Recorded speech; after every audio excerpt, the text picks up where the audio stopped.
Ngayon naman mga paps, pag-uusapan natin yung pedal ng automatic para to sa mga beginners or bago pa lang mag-aaral mag-drive ng isang automatic na kotse. Sana napanood din nyo yung aking previous video na related naman sa cambio or shifter ng automatic. Ngayon, focus naman tayo sa pedal. Pakita ko sa inyo. Ito yung normal setup ng pedal ng isang automatic. Ito yung gas para sa abate. At ito yung preno kung sakaling gusto nyong pahintuin.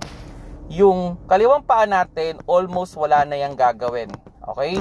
So ang gumagana lang pag automatic na kotse, ang idadrive natin is yung kanang paa lang natin. So kung sakali mang magpepreno kayo, siguraduhin ninyo na maayos nyo siyang naaapakan. Ang idea dyan, kahit magtatlong minuto, hindi kayo mangangalay. So paano ba hindi kayo mangangalay? Siguraduhin ninyo ang gagamitin yung pang-apak dyan is yung pagitan ng palad at ng daliri ng inyong paa. Okay? Kumbaga, nasa gitna. Kasi pag ang ginamit nyo dyan is yung daliri nyo lang sa pag-apak, hindi kayo tatagal dyan sa pag-apak. May tendency na iangat ninyo yung paa ninyo at saka nyo iayos yung paa ninyo. So kung kayo ay aapak sa preno, siguraduhin ninyo na kaya nyong i-hold kahit 5 minuto pa yan. Okay?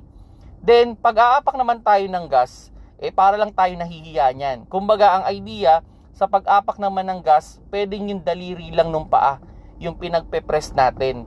Hindi na kailangan yung buong paa. Okay? Kumbaga, piga-piga lang ng konti yan. Daliri, okay na yan. Then, as much as possible, okay, ang priority na dapat natin maapakan dyan is yung ating preno. Sabi nga di baling hindi tumakbo ang sasakyan, wag lang hindi mahihinto. Okay, kaya yung paa natin mas maganda nakaposisyon siya parallel sa ating brake pedal para kung sakaling kailangan ng emergency brake, maapakan natin na maayos yung preno. Then, lipat-lipat lang tayo dyan. So, lipat-lipat lang yan. Okay? So, ganun lang mga paps, no?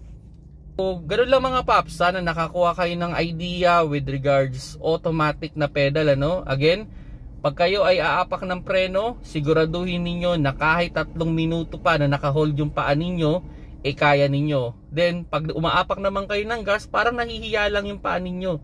Kumbaga, yung daliri lang ng paa lang yung ginagamit natin. Piga-piga lang ng konti o hold lang ng konti. Hindi nyo kailangan manggigil dyan. Okay? So yun mga paps, no, sana nakakuha kayo ng konting idea sa paggamit ng automatic at sa pedal ng isang automatic.